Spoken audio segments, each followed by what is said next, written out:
The question, what are the criteria for a diagnosis of fibromyalgia? 3 months or longer of pain that has not gone away. Along with previous testing for RA, lupus, MS, and a whole host of autoimmune conditions, and some test for Lyme's to rule out any other diseases and once ruled out along with a 3-month or longer pain in the body that doesn't cease, they conclude it is fibro, with fog, fatigue and cognitive problems.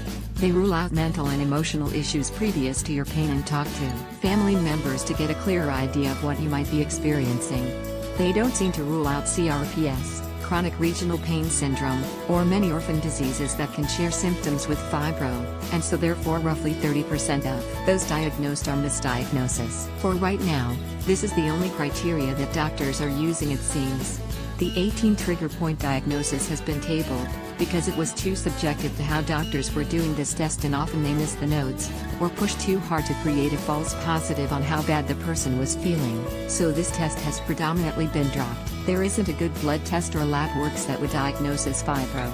It is a condition that's sometimes considered related to arthritis, according to the Arthritis Foundation, sometimes considered an autoimmune disease, and sometimes it's referred to as a garbage pail disorder symptom. Some doctors still contend it doesn't exist, some will demand that the patient needs our exercise alone, and some consider it somatization. Mental.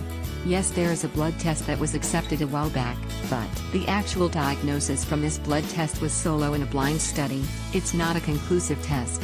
If you can't repeat the test with the same given results, it's not a good test.